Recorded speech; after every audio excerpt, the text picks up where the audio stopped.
सभी साथियों को मेरा नमस्कार। स्वागत है आप सभी का आज 19 अगस्त के इंडियन एक्सप्रेस एनालिसिस में।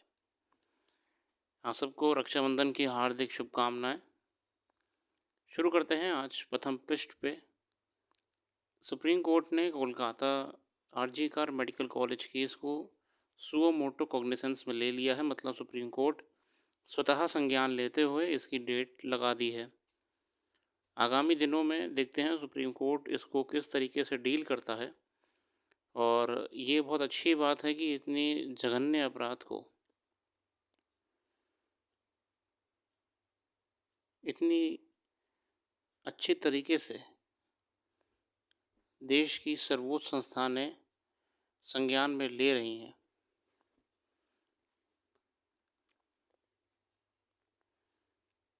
इसी बीच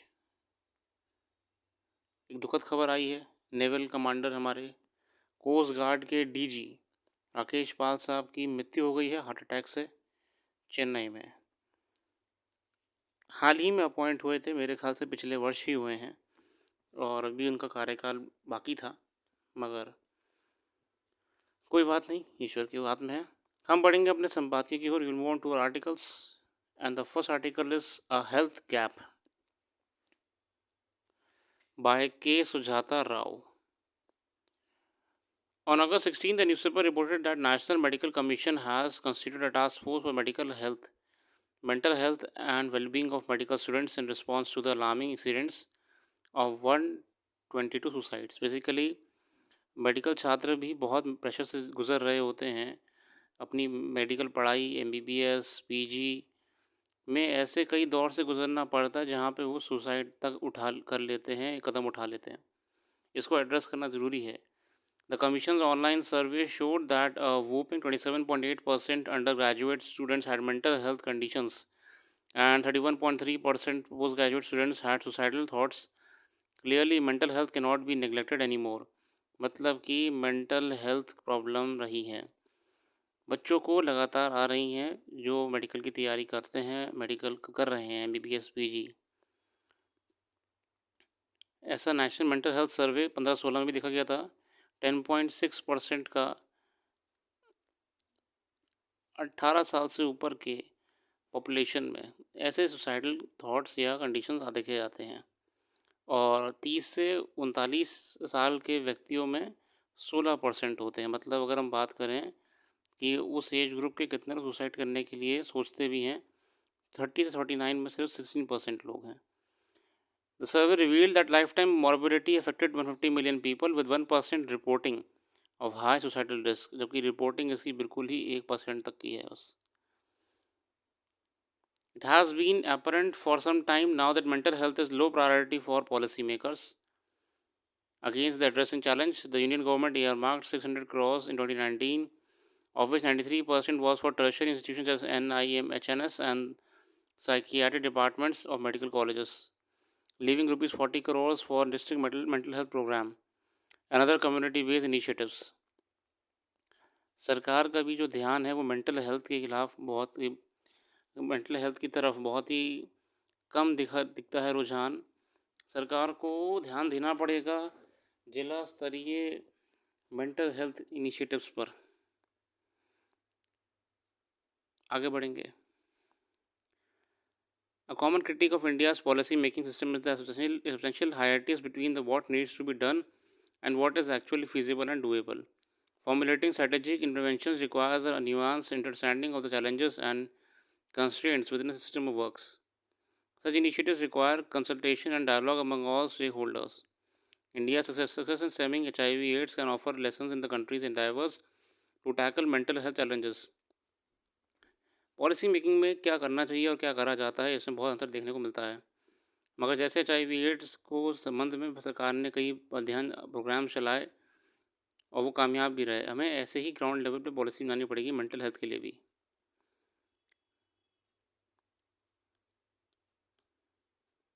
Notwithstanding the policy vacuum, civil society has been active. Good quality research and solid evidence based on models of rehabilitation and a care continuum of those with mental disorders is available. Thanks to the pioneering effort of groups such as Banyan in Tamil Nadu and Sanghat in Goa, and Center for Mental Health Law and Policy in Pune. The Chennai-based Banyan, for instance, focuses on addressing the need of an estimated 60 lakh homeless and abandoned women who are mentally ill through its innovative home again interventions. तो चेन्नई की कुछ NGO type organisations हैं जिन्होंने अपने स्तर से बहुत अच्छा काम कर रही हैं। एक बानियान नाम की संस्थान है चेन्नई की, जिसने 60 लाख होमलेस और अबैंडन्ड महिलाओं को की समस्याओं को एड्रेस करा है और अपना एक कैंपेन, घर वापसी कैंपेन के अंतर्गत उनको वापस समाज में जोड़ा है। This comprehensive strategy consisting of 5 stages: awareness, rescue, treatment, rehabilitation and reintegration with the family. Public policy focus on treatment. In contrast, the Banyan model focuses on treatment. In contrast, the Banyan model continues to engage with people who have recently treatment and helps them to develop the necessary social skills. Basically बहुत अच्छी बात कही है यहाँ पे कि हमें mental health को भी उसी तर्ज पर एड्रेस करने की ज़रूरत है जैसे कि हमने HIV को करा है। इस आर्टिकल में ये बताने का प्रयास करा है जैसे HIV एक ज़माने में इतना प्रॉब्लमेटिक हो गया था कि लोग उससे बात भी नहीं करते थे, मगर गवर्नमेंट ने अपने इनिशिएटिव की हेल्प से आज की तारीख में केसेस को लगभग बहुत कम कर दिया है। तो हमको ऐसे इनिशिएटिव लाने पड़ेंगे मेंटल हेल्थ के लिए भी। यहाँ पे हमको बताया गया कैसे चेन्नई और गोवा में मेंटल हेल्थ को एड्रेस करने के लिए प्राइवेट NGOs द्वारा इनिशिएटिव लाए गए और लगभग बहुत ही सक्सेसफुली इन संस्थानों ने काम भी करा है। 60 लाख होमलेस अबैंडन वुमेन को बानियान NGO ने वापस से इंटीग्रेट करा है समाज में। और यहाँ हमने जाना कि कैसे मेंटल हेल्थ की समस्या मेडिकल स्टूडेंट्स में भी बहुत ज़्यादा बढ़ चुकी है। वो जिस प्रेशर में जी रहे होते हैं मेडिकल में MBBS PG करते वक्त, इसको एड्रेस करना ही पड़ेगा और we have to make the treatment of mental health a new normal. Mental health के ट्रीटमेंट को हमें न्यू नॉर्मल बनाना पड़ेगा। सरकार ने जिस हिसाब से फंड एलोकेशन में जितना भी फंड एलोकेशन होता है उसमें सिर्फ 40 करोड़ ही डिस्ट्रिक्ट मेंटल हेल्थ को जा पाता है, साइकेट्री डिपार्टमेंट को। इस फंड को बढ़ाना पड़ेगा। साथ ही साथ ग्राउंड लेवल पे हमें प्रोफेशनल्स को विभिन्न योजनाओं के अंतर्गत एक ड्राइव चलानी पड़ेगी कि मेंटल हेल्थ को लेकर लोग जागरूक हों, अवेयर हों, है ना। अवेयरनेस हमको क्या 4 स्टेप बताए हैं इस बानियान के स्टडी में: अवेयरनेस, ट्रीटमेंट, रिहैबिलिटेशन, रीइंटीग्रेशन, वापस से रीइंटीग्रेट करना समाज में। मेंटल हेल्थ को एड्रेस करना समय रहता ज़रूरी है। ये स्टडी हमारे सामने गोवा, चेन्नई की दी गई। मेंटल हेल्थ का इश्यूज़ मेडिकल स्टूडेंट्स में बहुत ज़्यादा है, मतलब है तो सब में ही, मगर जिनके ऊपर जिम्मेदारी है इस समाज को आगे जाके इलाज करने की, वो खुद ही परेशान हैं टेंशन से, प्रेशर्स से। दूसरी होता है financial allocation. Mental health research और मेंटल हेल्थ रिहेबिलिटेशन को बढ़ाना पड़ेगा, तभी ग्राउंड लेवल पे काम हो पाएगा। और क्या ऐसा हो सकता है, ये हमने एग्जांपल देख लिया कि अगर प्राइवेट लेवल पे NGOs इतने लिमिटेड फंड में भी ऐसा काम कर सकती हैं तो हम भी कर सकते हैं, मतलब कि गवर्नमेंट भी कर सकती है जिसके पास फंड्स की दिक्कत ऐसी कोई है नहीं।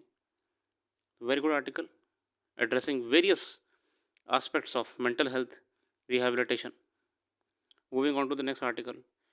Stakes are high. This article is not important for you, so better leave it. It's a political commentary.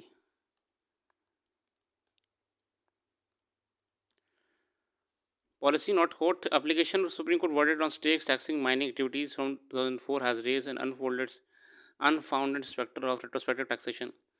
ये बेसिकली अगर आपको ध्यान हो, कुछ दिन पहले का ये आर्टिकल था जो हमने डिस्कशन करा था, लगभग मेरे ख्याल से 1 महीने से ज़्यादा हो गया होगा। सुप्रीम कोर्ट ने निर्णय दिया था अपना कि जो स्टेट माइनिंग बोर्ड्स अथॉरिटी हैं उनको टैक्स रॉयल्टी के रूप में कलेक्ट करना है। मतलब रॉयल्टी कलेक्ट करना बेसिकली टैक्स नहीं माना जाएगा, और वो अथॉरिटी है स्टेट गवर्नमेंट को, क्योंकि अगर उनके क्षेत्र में लैंड से मिनरल्स निकाल के किसी को फ़ायदा पहुंच रहा है तो उनको बीच में रॉयल्टी लेने का पूरा अधिकार है। ये है मिनरल्स को लेकर ये पूरी डिबेट चली थी और लगभग 4 कोर्ट केस भी चल चुके हैं, जिसको अल्टीमेट निर्णय इंडिया सीमेंट्स केस में आके ये आया था कि स्टेट को अधिकार है कि अगर उसकी ज़मीन पे किसी प्रकार का माइनिंग एक्टिविटी हो रही है, माइनिंग एक्सप्लोरेशन हो रहा है, तो उसको उसका बेनिफिट मिलना चाहिए। रॉयल्टी के रूप में स्टेट भी पैसा ले सकता है। In July 25, 9-judge bench of Supreme Court ruled that states in India have the power to tax mining activities and that their collective royalties from mining leaseholders does not violate the constitution. मतलब कि वो royalty collect कर सकते हैं। The apex court was soon moved by mining companies with the aim of convincing it to apply the ruling prospectively. That is starting 2024. Last week, the Supreme Court ruled that the ruling will be applicable from 2004. This has raised concern about the specter of retrospective taxation. मतलब कि दिक्कत यहाँ पे ये आ रही है कि court ने कह दिया नहीं भैया ये नियम आपका 2004 से लागू माना जाएगा, रेट्रोस्पेक्टेशन। जबकि माइनिंग कंपनीज क्या करना चाह रही थी, सर इसको आप प्रोस्पेक्टिवली करिए, मतलब भविष्य से करिए, 2024 से लागू कराइए, पर नहीं, ये केस लागू कर जाएगा 2004 से, है ना। यहाँ दिक्कत आ रही है। Yes, raised the concern about the specter of retrospective taxation, but a close reading of the latest verdict suggests that it is not the case. Retrospective taxation essentially implies raising a new tax demand for a time in the past when such tax did not exist. But the facts of the current case are essentially different. है ना। देखिए आप ये मत सोचिए कि अरे sir ये बात हो गई, जजमेंट अगर 24 में आया है, हमने पढ़ा भी है कि अगर कोई नया कानून आता है तो वो नए डेट से लागू होता है, ना कि पुरानी डेट से लागू होता है। In 1999 case, the Indian Cements case, a 7-judge Supreme Judge Court bench ruled that royalty is a tax and that state can't raise any such revenue demands. In 2004, the Kesoram case, a 5-judge bench revisited this issue and concluded that it was a typographical error in the Indian Cements judgment. While the judgment by a smaller bench could not overturn the 1999 ruling, it set the precedent for different states to raise demands for royalties payments from companies. In 2011, the Supreme Court took notice of the continuing confusion on the matter and sent it to bigger 9-judge bench. मतलब कि 2004 केसोरम case में ही ये allow हो गया था कि state अपने अपने हिसाब से रॉयल्टी कट सकते हैं। कन्फ्यूजन था इसमें। 2011 में सुप्रीम कोर्ट ने नोटिस एक और बदल लिया कन्फ्यूजन को देते हुए, और एक बड़ी बेंच को ये सौंप दिया, 9-जज बेंच को इस पर अपना डिसीजन लेने के लिए सौंप दिया। ठीक है ना। The mineral area development authority और MADA case, the MADA ruling in July conclusively overturned the 1989 India cement judgment in its ruling last week. The same 9-जज chose to start the application of its ruling from 2004। और इसी 9 जज की आपकी 9 जजेस की bench ने निर्णय ये लिया कि ये रूलिंग अप्लाई होगी 2004 से, क्योंकि केसोरम केस में भी ये क्लियर किया जा चुका था। While the Supreme Court has softened the financial setback of companies, they are required to pay only principal amount, not the interest. और उनको सिर्फ प्रिंसिपल अमाउंट पे करने की ज़रूरत है, उन्हें इंटरेस्ट देने की ज़रूरत नहीं है। And the payment can be staggered over 12 years. It is undeniable that this protracted judicial process and reversal of verdicts can undermine the business confidence. देखिए निर्णयों में किसी न किसी को फ़ायदा होता है, किसी न किसी को नुकसान, और सुप्रीम कोर्ट ने बहुत ही कॉम्प्रिहेंसिवली इस पूरे मुद्दे को 1989 से लेकर 2024 तक टिल डेट बीच में इतने केसेस लगे, पूरे वायलेट करते हुए डिसीजन ये दिया। और स्टेट्स को भी अथॉरिटी है कि वो रॉयल्टी कलेक्ट करें, क्योंकि अगर उनकी ज़मीन से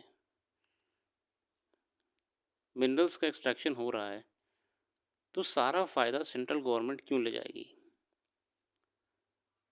स्टेट्स का ये भी कहना है कि सेंट्रल गवर्नमेंट ने टैक्सेशन पॉलिसीज़ में जानबूझ के ऐसे प्रावधान करे हुए थे कि स्टेट्स को तो कभी कुछ मिलेगा ही नहीं मिनरल एक्सप्लोरेशन से, जबकि वो दोहन अपने क्षेत्र के मिनरल से करा रहा है। इसी को लेके सुप्रीम कोर्ट ने कहा कि स्टेट्स को अधिकार है रॉयल्टी कलेक्ट करने का। आगे बढ़ेंगे और आर्टिकल्स में।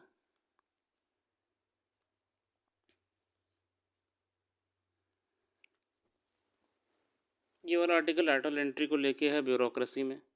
बाकी वाई डिस्ट्रिक्ट रिटेन 2016 और नाउ अंडर स्पॉटलाइट इन मणिपुर, ये वाला आर्टिकल आपके पर्पज़ का बिल्कुल इतना कुछ खास नहीं है, सिर्फ नॉलेज पर्पज़ के लिए ठीक है। थाईलैंड की नई पीएम अपॉइंट करी गई हैं। पेंटागन भाई टोकतान सिनावात्रा। और इसमें बस आप ये नाम याद रखिएगा कि इन्हें अपॉइंट करा गया है।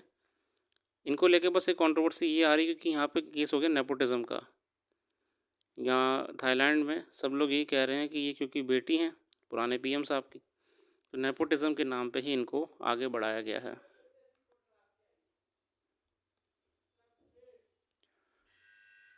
आइए देखते हैं लैटरल एंट्री इनटू ब्यूरोक्रेसी का आर्टिकल में क्या बताया गया है।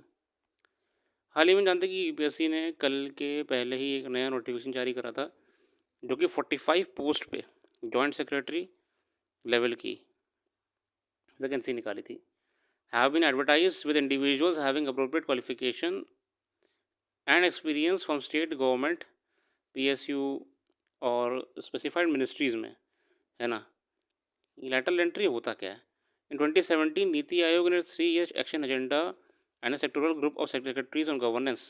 In its report submitted on February, recommended the induction of new personnel at middle and senior management levels in the central government. मतलब ये जो रिक्रूटमेंट होगा, ये जो सीढ़ी होती है, इसमें नीचे के पद पे नहीं होगा, नहीं, ये होगा या तो ऊपर के पदों पे या बिल्कुल टॉप लेवल पे, जो आपके एरिया एक्सपर्टीज़ के लोग हैं। सुनने में अच्छा लग रहा है मगर इसमें बिल्कुल भी ट्रांसपेरेंसी नहीं है कि आप कैसे तय कर रहे हैं कि बंदा वो एरिया एक्सपर्टीज़ का एकदम ईमानदार रहने वाला है जिसने वो। और दूसरी बात है, ये बंदा जो ग्राउंड लेवल पे आ रहा है, नीचे से जो आ रहा है, ये आ रहा है यूपीएससी एग्ज़ाम देकर, प्रॉपर एग्ज़ाम देकर। ये व्यक्ति कोई एग्ज़ाम देकर नहीं आ रहा है, इसका सिर्फ एक्सपीरियंस काउंट हो रहा है, कितने साल इस व्यक्ति ने इंडस्ट्री में अपने बिताए हैं। These lateral entrants would be part of the central secretariat which till then had only career bureaucrats from all India services. Which positions are open? इस बार जॉइंट सेक्रेटरी लेवल की पोजीशन ओपन है, वगैरह वगैरह, छोड़िए कैसे आप। अब इसको लेके विरोध हो रहा है। हाउ मेनी पीपल, कितने लोग अपॉइंट कर चुके हैं? लगभग अभी the first round begin 2018 and attracted 6,000 application for joint secretary level post. After selection process 9 individuals were recommended for the appointment of 9 different ministries. तो लगभग 9 लोग को अपॉइंट किया चुका था 2018 में, पहली लॉट में ही। मगर इस बार कंट्रोवर्सी ये आ रही है कि जो नोटिफिकेशन निकली है उसमें बिल्कुल भी अदर कास्ट के लोग को कोई भी एलिजिबिलिटी नहीं दी है। Lateral entries have been criticise on the ground that there are no quotas for SC ST OBCs, जो कि कॉन्स्टिट्यूशन मैंडेट के खिलाफ भी है। जो कॉन्स्टिट्यूशन ने कह रखा है कि अपॉइंटमेंट्स में आपको हर किसी को बराबर की हिस्सेदारी देनी है और लगभग सारी भर्तियों पर रिजर्वेशन लागू होता है, तो इस पर क्यों नहीं हो रहा है ना। Why there are no quotas in recruitment. 15 मई 2018 के सर्कुलर में DOPT ने कहा था, in respect of appointments to central government post and services there shall be reservation for scheduled caste, scheduled tribes, other backward classes candidates in temporary appointments which are at last for 45 days or more. This was retaliation with OBC's added of a circular issued by the Ministry of Home Affairs. पहले ये कही गई थी मगर इस पर कोई भी स्पष्ट तरीके से स्पष्टीकरण आया नहीं है गवर्नमेंट की तरफ से भी।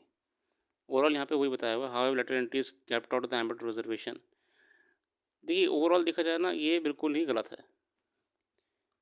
प्रॉपर जब एग्ज़ामिनेशन के थ्रू ही कोई आपका अधिकारी बन रहा है तो ये अच्छी बात है ना। आप सिर्फ एग्ज़ामिनेशन कंडक्ट कराइए, लोग अपने एग्ज़ाम दें, क्वालिफिकेशन के दम पे आगे जाएं।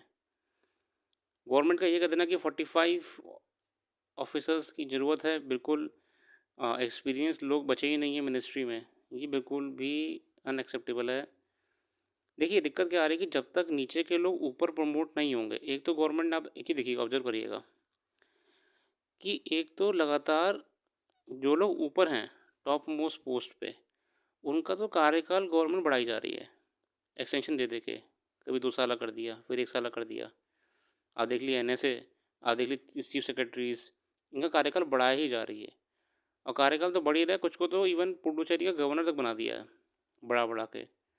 दिक्कत ये है कि जब तक देखिए ऊपर का जब तक लोग रिटायर नहीं होंगे, हटेंगे नहीं, तब तक नीचे वाले ऊपर जाएंगे भी तो नहीं। जब तक नीचे वाले ऊपर जाएंगे नहीं, तब तक नीचे वाले नीचे ही रह जाएंगे।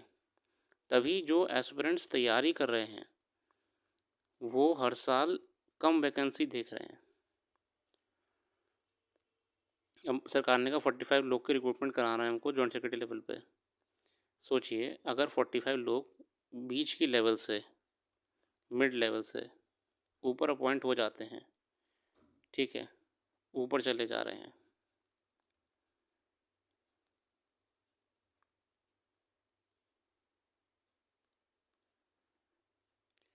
45 लोग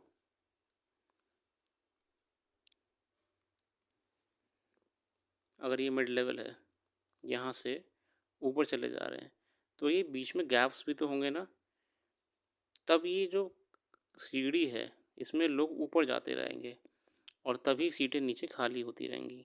जब सीटें नीचे खाली होती रहेंगी तभी जो स्टूडेंट्स हैं उनको भी यहाँ पे बैठने का मौका मिलेगा, ना कि लैटरल एंट्री करके। यहाँ पे कुछ बदलाव नहीं हुआ, लैटरल एंट्री करके आप लोगों को ले आए, वो भी आप उसे कॉन्स्टिट्यूशनल मैंडेट जो रिजर्वेशन देने का है उसे नहीं मान रहे हैं। इससे क्या होगा कि नीचे वाली स्थिति वैसे की वैसी रह जाएगी, ठीक है ना।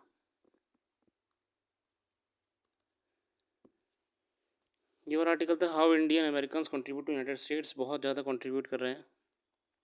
ये आर्टिकल ऐसा कुछ खास आपके काम करने से नॉलेज पर्पज़ के लिए ठीक है। इंडिया डायस्पोरा कैसे कंट्रीब्यूट करा, पढ़ लीजिएगा।